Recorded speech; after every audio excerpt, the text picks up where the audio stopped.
This is the Cloud Security Podcast by Google. Thanks for joining us today. Your hosts here are myself, Tim Peacock, the Senior PM for Threat Detection here at Google Cloud, and Anton Chuvakin, a reformed analyst and senior staff in Google Cloud's Office of the CISO. You can find and subscribe to this podcast wherever you get your podcasts, as well as at our websites, cloud.google.com/podcasts. If you enjoy our content and want it delivered to you piping hot every Monday, please do hit that subscribe button. You can follow the show, argue with your hosts, and the rest of the listeners all on LinkedIn. Anton, what are we talking about today? This is a bit of a mind-bending episode, right? This is going to be very mind-bending. So if you are listening, should we say don't operate heavy machinery? If you're listening, I don't know. That's a little pushing it. I don't think we can tell our listeners to sit down. Everybody's like, I listen while walking the dog.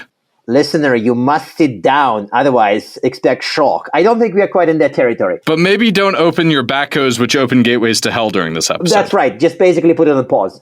Got it. Okay, so what are we talking about? What's this all about? Well, if somebody wakes me up at 3 a.m. and says, Anton, summarize this episode, I would say that it's about the shared nature of cloud security. But I think we got to a very profound depths of that topic. Is this the episode where I don't know what cloud is?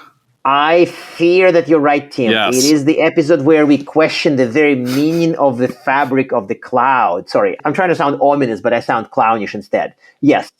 Well, listeners, ominous versus clownish. Maybe with that stunning revelation that we don't know what cloud is after 3 years of hosting a cloud security show, let's turn things over to today's guest. With that, listeners, I am delighted to introduce today's guest. Today, we are joined by longtime listener, first-time caller, Jay Thoden Van Velvetzen, Strategic Advisor to the Chief Security Officer at SAP. Jay, delighted to have you joining us today. Thank you so much for making the time. Likewise. I want to kick off with maybe a high-level question, which is appropriate for somebody with a title like yours. Shared responsibility is this somewhat fuzzy thing. What is shared responsibility? And when it comes to thinking about that, what are some of the challenges we see people running into? Well, shared responsibility is this idea that makes it seem as if we're doing things together, but actually we don't. That's brilliant. I'm sorry for interrupting, but this is actually a really good summary of many of the problems we've encountered. It reminds me of a problem in political science where we have these like power sharing agreements between factions and countries, and they often end up not being power sharing, but just like power fighting agreements. So Jay, could you elaborate on what the actual problem is? Because Anton and I both agree violently. Absolutely. I prefer actually separated responsibilities, and cloud providers have these nice diagrams. Some are clearer than others. Some suggest that there's collaboration where there's not. The idea is essentially that the cloud provider takes care of some aspects of security, whereas the user of the cloud system takes care of others. The practical reality is that in the mind of the consumer, that suggests that you're doing a lot more for us than you actually do. It's not to say that you're not doing really important things like secure physical data centers, make sure that services exist, that the cloud API works and doesn't get hammered. But it does mean that as a customer of cloud infrastructure providers like yourselves, we are responsible for everything that we create in the cloud landscape. I think I've heard somebody describe it as you're responsible for everything that you configure.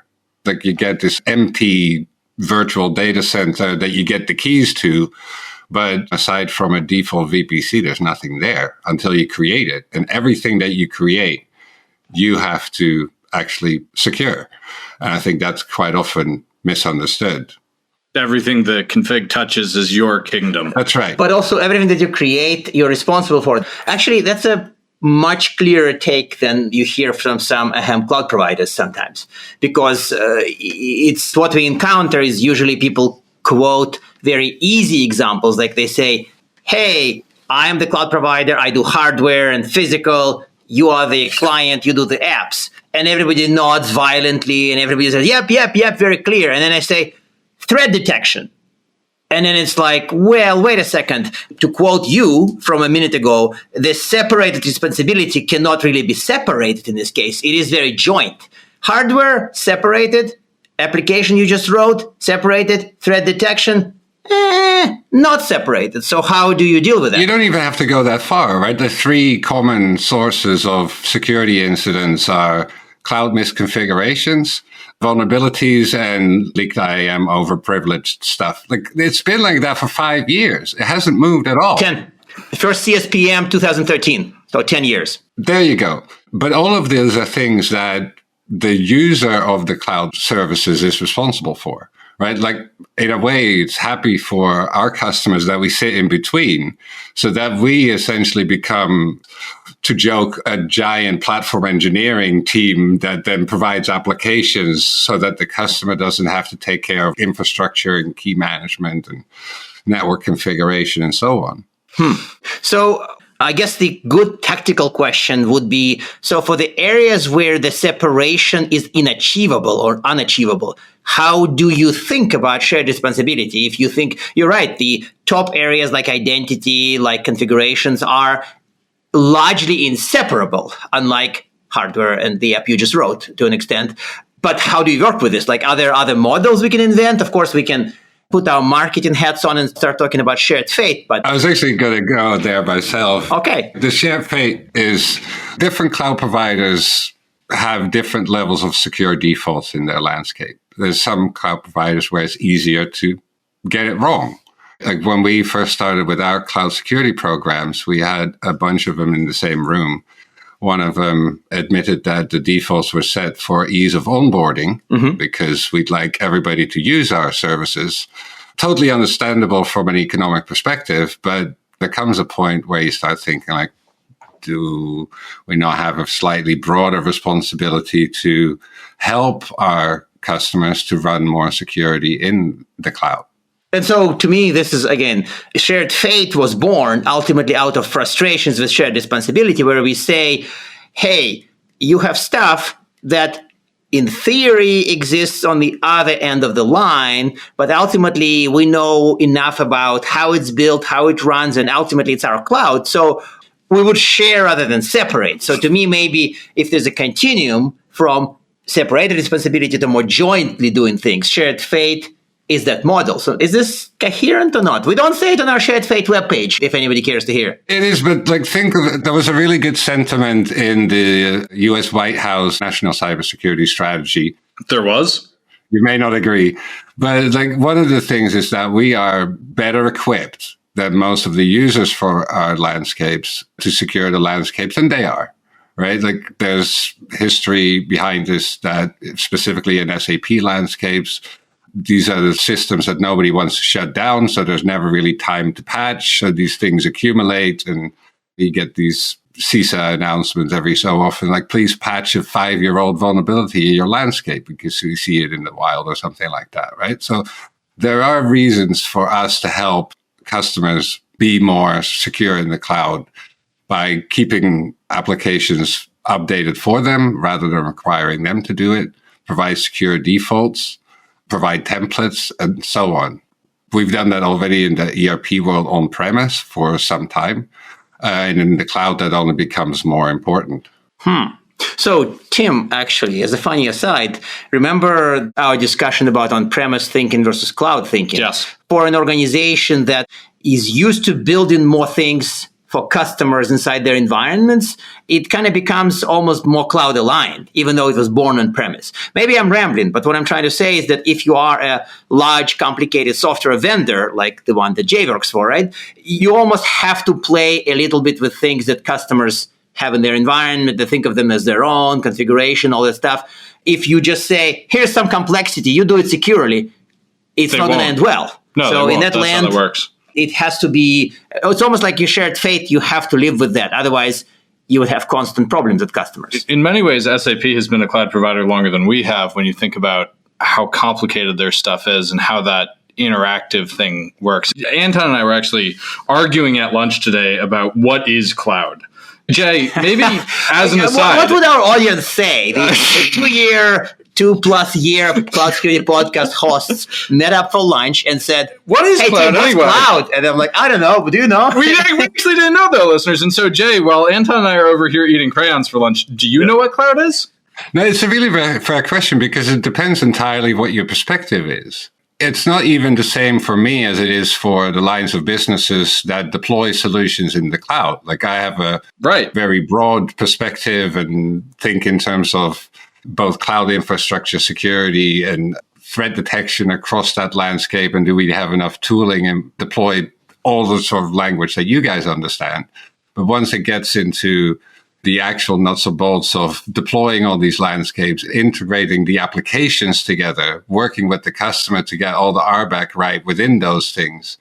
And that's all the more important because there's downstream effects from it. You get it wrong, somebody doesn't get paid in payroll, right? If you get it wrong, some manufacturing floor shuts down or suppliers don't get. So wait, but what is cloud?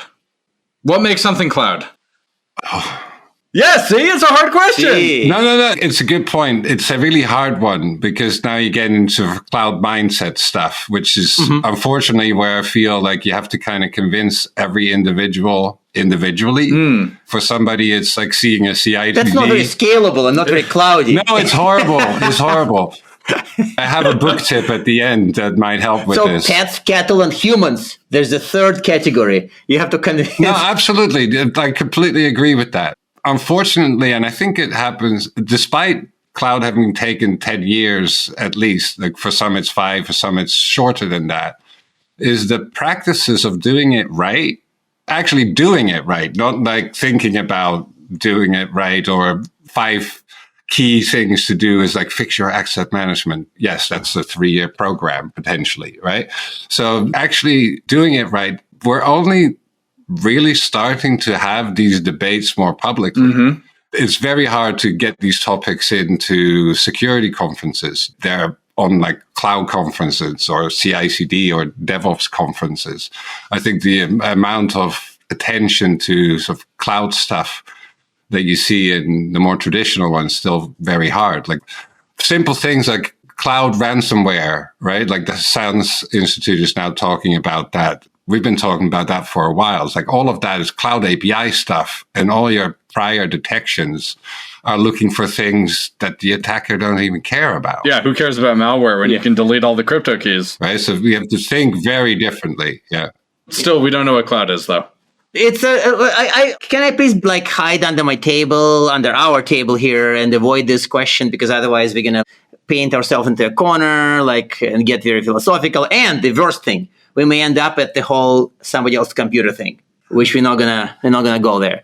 In light of that, Anton, please ask the next question. Okay, so the next question is, you, Jay, wrote this actually very insightful article, and Tim can make fun of me for saying actually very insightful, which contrasts not just 2 models for shared responsibility and shared faith, but it also introduces the third one, shared faith. And that is now stuck in my brain very firmly. And can you, the author of that, explain this to us? Yes. So it actually came out of a couple of customer meetings, all customers that have told me things like the CISOs and CSOs told me things they were worried about that weren't directly cyber things.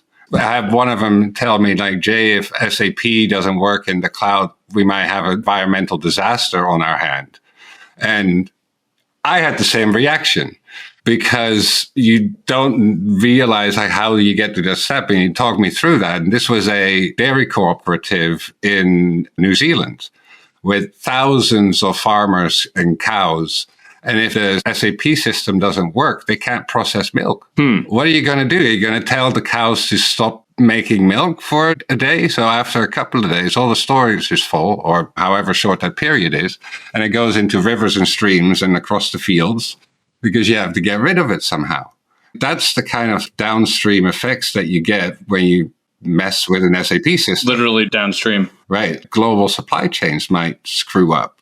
Doesn't know you're in a harbor trying to get a particular container onto a ship and you scan the barcode and nothing comes back. So which ship does it have to go on? That's the risks that our customers are dealing with and our customers, CISOs and security executives are worried about. So what that ends up doing is that they, of course, while they're happy to have us take the responsibility of a whole bunch of operational security and probably individually quite convinced that we do a better job at them, that doesn't stop them from needing to do their threat modeling, their risk assessments, like where does that data live? What's going to happen? Are you really as resilient as you say you are? It's basically a reaction to customer demand for more and more transparency and insight. And I'm certainly not suggesting that we're there yet. And frankly, you guys spill over, I think, in the shared faith area when you talk yourselves or you bring guests on of like, how does Google themselves run a particular security operation? Mm-hmm. And that's, I think, what we have to do to gain the trust of our customers that we really can handle this responsibility beyond an audit report or a set of nice documentation. We have to provide more insight, especially once these workloads get more and more serious. And it also differs presumably by the type of cloud, whether it's software as a service, where it's a lot more of the stuff is in provider hands. You're exactly right. Yeah. Would there be some kind of a overlapping orthogonal model that connects how shared stuff is with that? It's not just a matter of degree, because like these people assume that it's like, oh, for SaaS, provider owns the application stack, you just have the identity. But that's another gross oversimplification of how reality actually works, right? Well, plus you may have to make choices of how resilient do you want the application to be. When you yourself get to make architectural choices or can even intervene in case something goes wrong, when your choices essentially become a set of contractual choices that you signed up for, when you have an incident, you're essentially just waiting.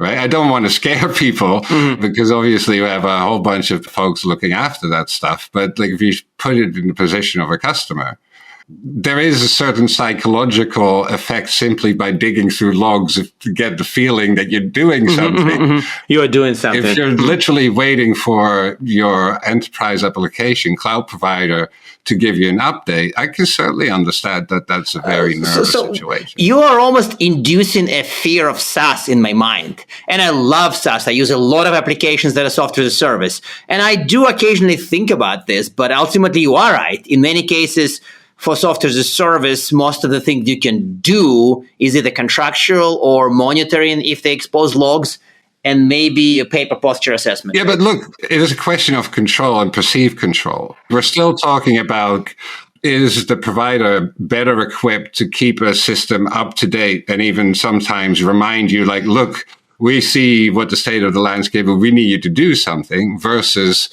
customers that have struggled to keep these landscape patched, secured, coordinate together. So there's definite benefits in making that move and having several thousand people look after stuff rather than a smaller set of people. But that doesn't mean that you suddenly go, okay, I'm done and I'm comfortable by just signing this contract. That's really interesting. I have compassion for many more CISOs right now. Yeah. We also have to understand who makes decisions. Basically, every CXO in the organization may be in full support. They, I want the functionality of this. This will accelerate my business. But the poor CISO sits there going like, everybody wants to move that way, but I would still like to do my risk management, please. Right? So that's really what we're talking about. Loss of control that comes with having somebody else take care of it. It's probably not that different from, an MSP situation where you can't just say, okay, I'm done. They're there, right? You still need to have an ability to get them in touch with the person to respond to an actual active incident. So, Jay, we're at the point, sadly, where I have to ask you our traditional closing questions. Do you have maybe a tip for helping people, since you talked so much about risk and resiliency, tip for helping people improve that? And then two, you mentioned some recommended reading. What should people be reading to understand all this better? I'm just going to combine the two. Sure. I'm an absolute fanboy of Kelly Shortridge. You guys have had her on as well. Security Chaos Engineering is one of these books that you read and go like, half the page is like, oh my God, that's what it's called, what we've been doing, right? And the other half is like, good stuff that you hope that you soon might be able to adopt. Like, I think she's been able to put a sort of book together so that we get out of these, just adopt the cloud mindset, man. But sort of like, no, read Kelly's book. And then after that, we'll have a conversation and at least we're on the same page. Amazing. So this is we'll really read good. Kelly's book. We'll listen to the episode with Kelly. This is great. Jay, thank you so much for joining us today. Thank you so much. This was great fun. Perfect. Thank you. And now we are at time. Thank you very much for listening and, of course, for subscribing. You can find this podcast at Google Podcasts, Apple Podcasts, Spotify, or wherever else you get your podcasts. Also, you can find us at our website, cloud.withgoogle.com/cloudsecurity/podcast. Please subscribe so that you don't miss episodes. You can follow us on Twitter, twitter.com/cloudsecpodcast. Your hosts are also on Twitter at Anton_Chuvakian and _Team Pico. Tweet at us, email us, argue with us, and if you like or hate what we hear, we can invite you to the next episode. See you on the next Cloud Security Podcast episode.